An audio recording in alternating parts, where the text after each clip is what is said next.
मैं दिनकर राणा आपका हार्दिक अभिनंदन करता हूं इस करंट अफेयर्स की क्लास में।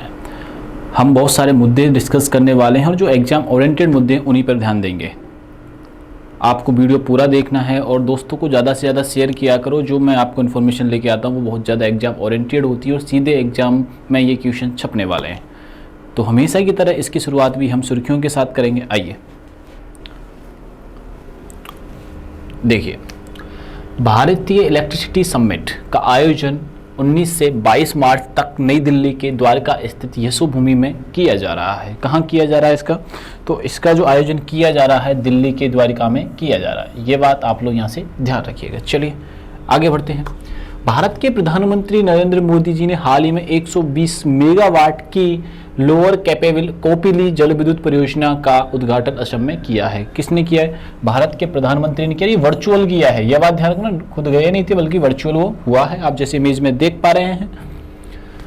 रिलायंस एमिटी सिटी का मेट्रोपोलिस हरियाणा के झज्जर जिले में स्थित है, जिसने हाल ही में LED 4 cities plans and design rating के तहत LED प्लेटिनियम प्री सर्टिफिकेट हासिल किया। यह उपलब्धि पाने वाला भारत का पहला प्रोजेक्ट बन गया है।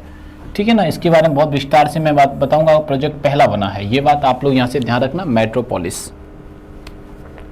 प्रसिद्ध जल विज्ञानी प्रोफेसर कावा मदानी को जल संसाधन प्रबंधन नीतिगत योगदान उनके अभिनव शोध के लिए स्टॉकहोम जल पुरस्कार 2026 से सम्मानित किया गया है। स्टॉकहोम जल पुरस्कार से किसे सम्मानित किया गया है 2026 में? तो आप याद रखिएगा, काव्य मदानी जी को किया गया है सम्मानित। ये आप जैसे इमेज में देख पा रहे हैं।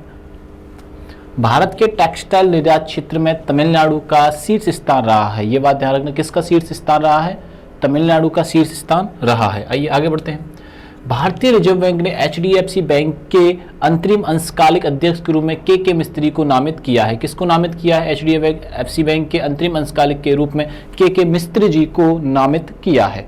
ये बात आप लोग यहाँ से ध्यान में रखिए। आइए, हाल ही में भारत इलेक्ट्रिसिटी समिट 2026 का आयोजन किस स्थान पर किया गया है? ठीक है ना, भारत इलेक्ट्रिसिटी समिट 2026 का आयोजन भारत में इलेक्ट्रिसिटी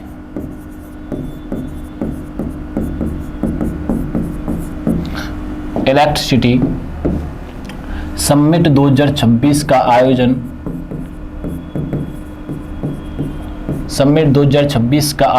नई दिल्ली में किया गया है। कहाँ किया गया है? इस समिट का आयोजन नई दिल्ली में किया गया है। ये बात आप लोग यहाँ से ध्यान रखिएगा। बात समझ में आई कि नहीं है?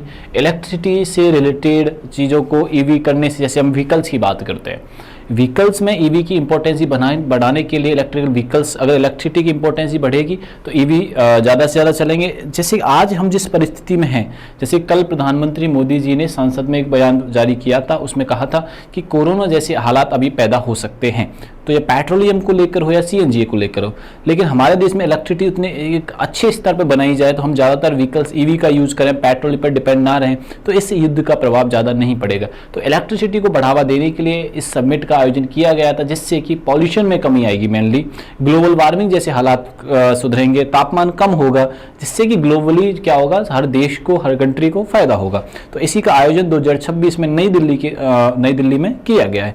ये बात आप लोग यहाँ से ध्यान रखना। नई दिल्ली भारत की राजधानी है। नई दिल्ली भारत की राजधानी कब बनाया गया था नई दिल्ली को राजधानी? तो नई दिल्ली को राजधानी बनाया गया था 1931 में। और दिल्ली को राजधानी कब बनाया गया था? तो दिल्ली को राजधानी जो बनाया गया था ना, दिल्ली को, वो बनाया गया था 1911 में घोषणा की जाती है और बनाया जाता है 1912 के अंदर। ये बात भी अपने को यहाँ से याद रखनी है। बात समझ में आई कि नहीं है? दिल्ली भारत की राजधानी 1931, ठीक है, बनाया गया था। और इससे पहले जो देश की राजधानी थी वो थी कोलकाता। इससे पहले देश की राजधानी क्या थी बच्चों? कोलकाता थी। ये बात आप लोग यहाँ से ध्यान में रखिएगा। मुंबई किस राज्य की राजधानी है? तो ये है बच्चों महाराष्ट्र की राजधानी है। किस राज्य की राजधानी है बच्चों? तो ये महाराष्ट्र की राजधानी है। ये बात आप लोग यहाँ से ध्यान रखना। कोलकाता किसकी राजधानी है? तो ये वेस्ट बंगाल की राजधानी है। तो ये सारे चीज़ों का आप स्क्रीनशॉट ले सकते हो, ठीक है। आपसे नदियों का भी पूछा जा सकता है कि कोलकाता जो शहर है वो किस नदी पर स्थित है। कोलकाता जो शहर है वो किस नदी पर स्थित है, ये बात आप लोग यहाँ से ध्यान में रखना। तो कोलकाता जो शहर है वो किस नदी पर? वो है हुगली नदी पर। आइए किस नदी पर है? तो ये है हुगली नदी पर। चलिए आगे बढ़ते हैं। हेनले पासपोर्ट इंडेक्स, भारत 79वें स्थान पर रहा। हेनले पासपोर्ट लिस्ट में भारत का जो स्थान रहा है वो कौन सा रहा है?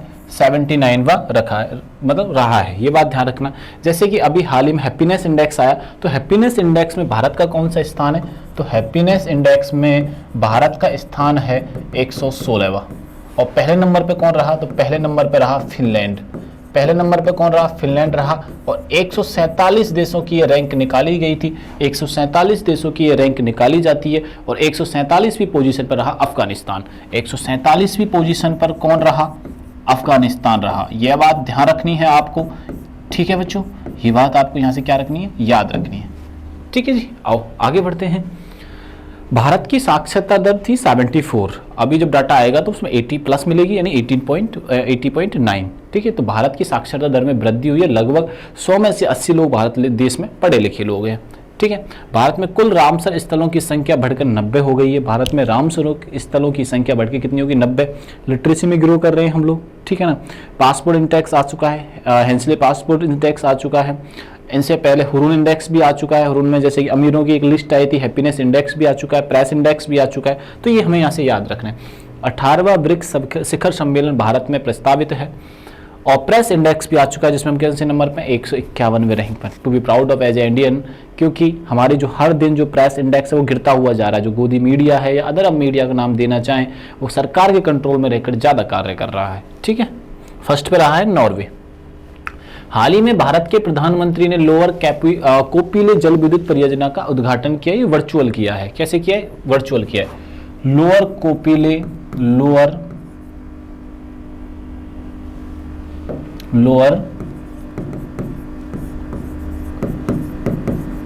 कोपिली जल विद्युत योजना का प्रारंभ किया है।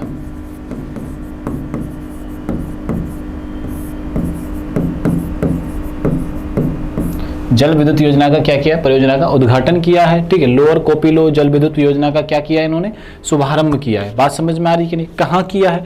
तो ये जल विद्युत योजना का प्रारंभ असम में किया है। कहाँ पे किया है? ये असम में किया है। ये बात आप लोग यहाँ से ध्यान रखिएगा, असम में किया है, असम में, ठीक है ना। और किस योजना? आप देखो, जो आप देख रहे हो ना कोपिलो, ये कोपिलो एक्चुअली में रिवर का नाम है। ये किसका नाम है? रिवर का नाम है कोपिली, ठीक है ना। कोपिली किसका नाम है? रिवर। और ये जो रिवर है ना, ये सहायक रिवर है ब्रह्मपुत्र नदी की। ब्रह्मपुत्र नदी की क्या है? ये सहायक नदी है। ये बात ध्यान रखनी है। ब्रह्मपुत्र जो नदी निकलती है मानसरोवर झील से निकलती है। और मानसरोवर झील में भी जगह है चेमायुंगडुंग,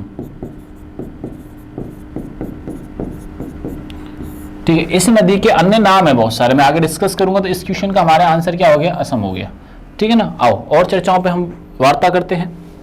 उद्घाटन पीएम मोदी ने वर्चुअल तौर पे किया है, असम में किया है, कोपिली नदी पे किया है। कोपिली नदी की जो सहायक नदी, वो कोपिली नदी जिस नदी की सहायक नदी है वो है ब्रह्मपुत्र। ब्रह्मपुत्र नदी को अलग अलग नाम से जाना जाता है। कौन कौन से नाम है वो आइए मैं बताता हूँ आपको। सांगपो के नाम से जाना जाता है, ये तिब्बत में जाना जाता है। दिहांग के नाम से जाना जाता है, ये अरुणाचल प्रदेश में जाना जाता है। और दिहांग के अलावा जो ब्रह्मपुत्र नाम से जाना जाता है, इसे भारत देश के असम राज्य में जाना जाता है। कहाँ जाना जाता है? असम में। दिहांग में कहाँ जाना जाता है? अरुणाचल प्रदेश में। अरुणाचल प्रदेश में इसको जाना जाता है। ये बात आप लोग यहाँ से ध्यान रखना। सांगपो के नाम से जाना जाता है तिब्बत में। कहाँ पे जाना जाता है? तिब्बत में। ये बात आप लोग यहाँ से ध्यान में रखिएगा। चलिए आगे बढ़ते हैं। यह एक run of the river project है। रन ऑफ द, जैसे रिवर चल रही है तो उस पर ये प्रोजेक्ट बनाया जा रहा है। इसकी क्लीन एनर्जी के तौर पर ये काम किया जाएगा और ये निर्भरता कम किससे? क्लीन एनर्जी में वृद्धि होगी और जीवाश्म ईंधन पर निर्भरता कमी आएगी। ये बात हमसे किया जा रहा है। चलो आगे बढ़ते हैं। हाल ही में किस राज्य में Reliance METCT metropolis LED platinum pre certificate हासिल करने का वाला भारत का पहला प्रोजेक्ट बना है? किस राज्य में ये प्रोजेक्ट बना है? तो ये बना है झज्जर हरियाणा के अंदर, ठीक है। एक्चुअली ये है क्या प्रोजेक्ट? देखो, Reliance met city, Reliance met city बना है हासिल करने वाला सर्टिफिकेट। तो ये झज्जर हरियाणा में। कहाँ पर ये सर्टिफिकेट मिला है? झज्जर हरियाणा में मिला है। कहाँ ये सर्टिफिकेट मिला है बच्चों? झज्जर हरियाणा में। रिलायंस की जो चेयरमैन है उनका नाम क्या है? मुकेश अंबानी जी है, मुकेश अंबानी जी। विश्व में इनका 17वां स्थान है। कौन सा स्थान है? 17वां स्थान है अमीरों की लिस्ट में। एशिया और भारत में पहला स्थान है। एशिया के, भारत के सबसे अमीर व्यक्ति हैं ये, सबसे अमीर व्यक्ति। और ये कहाँ पे सर्टिफिकेट मिला है? हरियाणा में ये सर्टिफिकेट मिला है। आइए आगे बढ़ते हैं। यह सर्टिफिकेट हासिल करने वाला भारत का पहला प्रोजेक्ट बन गया है रिलायंस एमिटी सिटी। यह एक स्मार्ट शहर परियोजना है। कैसी योजना है? स्मार्ट शहर परियोजना है, ठीक है ना, ये बात ध्यान रखना।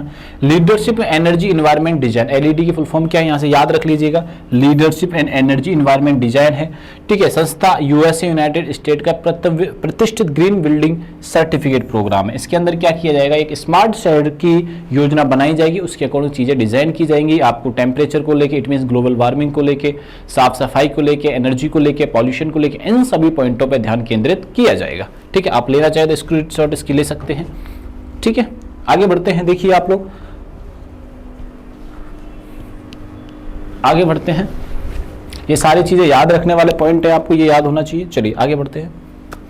इससे प्लेटिनम स्टेट स्मार्ट सिटी के मुख्य फोकस क्षेत्र हैं पानी की बचत करना, जीवाश्म ईंधन के उपयोग में कमी, ग्रीन हाउस गैसों में कमी और प्रदूषण में कमी। ये सारी चीजें अपन पहले डिस्कस कर चुके हैं। आइए, हाल ही में स्टॉकहोम जल पुरस्कार से सम्मानित किसे किया गया है? तो स्टॉकहोम स्वीडन की राजधानी है। स्टॉकहोम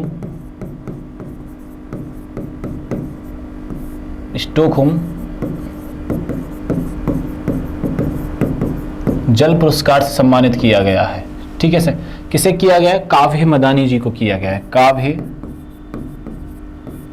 मदानी जी को किया गया है। ये वैज्ञानिक हैं।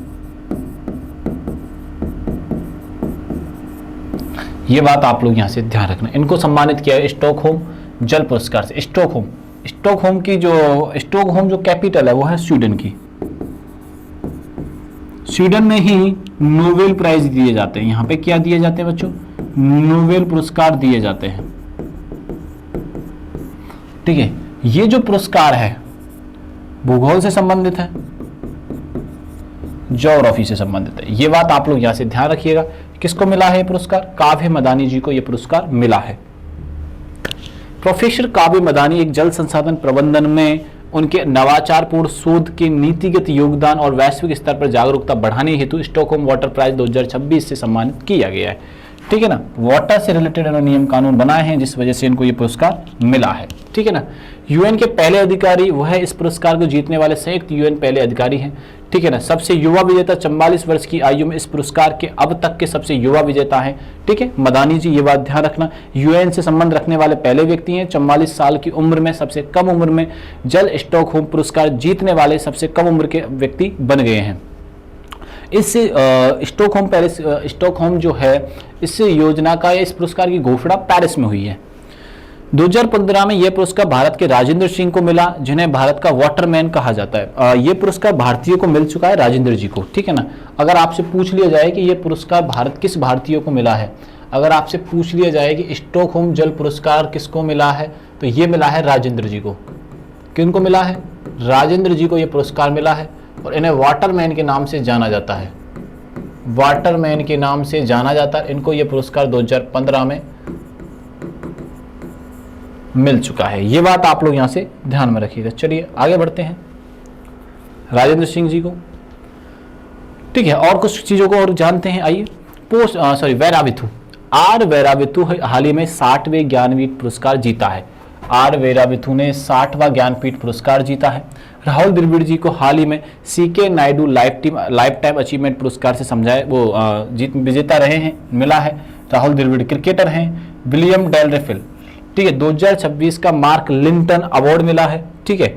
यह पुरस्कार इतिहास की पुस्तक दी गोल्डन रोड के लिए मिला है, जो सिल्क रोड का व्याख्यान को चुनौती देती है, ठीक है जी। आओ आगे बढ़ते हैं।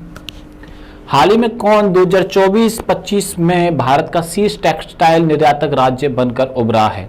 शीर्ष टेक्सटाइल जो राज्य बनकर उभरा है, ये हमसे पूछा जा रहा है। भारत का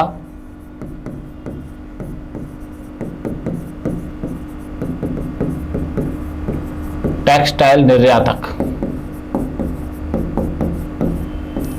भारत में सबसे ज्यादा टेक्सटाइल कपड़े के मामले में सबसे ज्यादा निर्यात जिस देश वो राज्य ने किया है उस राज्य का नाम है तमिलनाडु। आसान भाषा में सोच देखें तो सर्वाधिक कपड़ा बेचने वाला देश वो राज्य, सर्वाधिक कपड़ा बेचने वाला राज्य तमिलनाडु। तमिलनाडु की राजधानी क्या है? तो तमिलनाडु की राजधानी है चेन्नई। ये बात आप लोग यहां से ध्यान में रखना। तो राज्य कौन सा बन गया बच्चों? तमिलनाडु बन गया है। आइए आगे और जानने का प्रयास करते हैं। आ जाइए। चेन्नई, चेन्नई राजधानी है तमिलनाडु की। यहाँ के जो सीएम है वो है M.K. स्टालिन जी, ये बात ध्यान रखना। राजेंद्र अर्लेकर जी यहाँ के गवर्नर हैं। लोकसभा की सीटें 39 है, राज्यसभा की सीटें 18 है और विधानसभा की सीटें हैं 239। ठीक है, ये बात ध्यान रखिए। तमिल वह लैंग्वेज है जो संगम काल से और प्राचीन काल से बड़े स्तर पर आती चली जा रही है, ये बात ध्यान रखिएगा आप लोग। आइए, रामसर साइट में देश में सर्वाधिक रामसर साइट तमिलनाडु में ही है। सर्वाधिक रामसर साइट जो है भारत के किस राज्य में? वो तमिलनाडु के अंदर है। ठीक है, यहाँ का राज्य पशु नीलगिरी तहर है और त्योहार है जलीकुट्टू। एक टाइम पर इस पर प्रतिबंध लगा दिया था, ठीक है, लेकिन अब कंटिन्यू चल रहा है। ये लौंग का सबसे बड़ा उत्पादक राज्य है। लौंग सबसे सर्वाधिक कहाँ पे होती है? तो तमिलनाडु में होती है, ये बात ध्यान रखिएगा। आइए आगे बढ़ते हैं। तमिलनाडु के छात्रों ने 22 किलोमीटर तक मिनी सैटेलाइट लॉन्च किया है। कितने? 22 किलोमीटर तक। तमिलनाडु ने नमक्कल जिले के कोल्ली हिल्स में अरियुरसोला फॉरेस्ट में अपना पहला डार्क स्काई पार्क लॉन्च किया है। कौन सा लॉन्च किया? डार्क स्काई पार्क लॉन्च बनाया है। विश्व सी फूड कांग्रेस 2026 का आयोजन चेन्नई में हुआ है, हाल ही में हुआ है। 39वां भारतीय अंतर्राष्ट्रीय चमड़ा मेला चेन्नई में आयोजित हुआ है।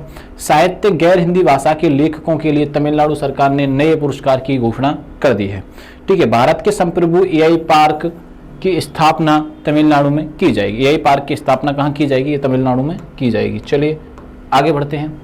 हाल ही में आरबीआई द्वारा के मिस्त्री को किस बैंक के अंतरिम अंशकालिक अध्यक्ष के रूप में नामित किया गया है? आरबीआई ने अंशकालिक के तौर पर एचडीएफसी बैंक के अंशकालिक अध्यक्ष के रूप में चुना गया है। किस बैंक के? एचडीएफसी बैंक के मिस्त्री जी को आरबीआई के द्वारा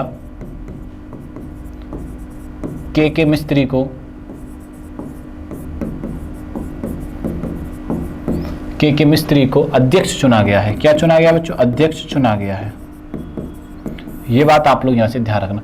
आरबीआई से हमारे सबसे ज्यादा क्वेश्चंस आते हैं। कैसे आते हैं? आरबीआई की स्थापना 1935। हेडक्वार्टर कब चेंज होता है? 1937।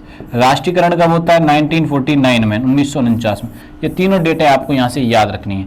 ठीक है, पहले जो गवर्नर रहते हैं वो देशमुख जी रहते हैं, ये बात ध्यान रखना। अभी कौन है? संजीव मल्होत्रा जी। ये बात आप लोग यहां से ध्यान में रखिएगा। चलिए आगे बढ़ते हैं। साउथ इंडियन ईपीएफओ से जुड़कर ईपीएफ पेमेंट सर्विस शुरू की है। ठीक है, केतन मर्चेंट को अंतरिम सीईओ नियुक्त किया गया है फिनो पेमेंट बैंक का, केतन मर्चेंट को। एसबीआई में महिला सशक्तिकरण पर केंद्रित $500 मिलियन की सिंडिकेटेड सामाजिक ऋण सुविधा घोषणा की गई है। Bank of Baroda green infrastructure bond के जरिए 10,000 करोड़ जुटा दिए हैं उसने। डीबीएस वीसा के साथ मिलकर एआई आधारित एजेंटिक भुगतान का पायलट शुरू किया गया है। ये बात यहां से याद रखना। Online death claim settlement portal launch किया है इंडियन ओवरसीज बैंक ने। ये ध्यान रखना, किसने लॉन्च किया है? इंडियन ओवरसीज बैंक ने ये लॉन्च किया है। और पीएनबी भारतीय सेना के सम्मान में सोल्जर थॉन 2026 की घोषणा करेगा। ये बात आप लोग यहाँ से ध्यान रखिएगा। बात समझ में आई कि नहीं है? ये बात आपको यहाँ से ध्यान रखनी। ऐसे करके आज की घटनाओं पर हमने चर्चा की। बच्चों वीडियो अच्छा लगे तो ज़्यादा से ज़्यादा दोस्तों को शेयर करना है, चैनल को सब्सक्राइब करना बिल्कुल भी नहीं भूलना है। तब तक के लिए थैंक यू, धन्यवाद।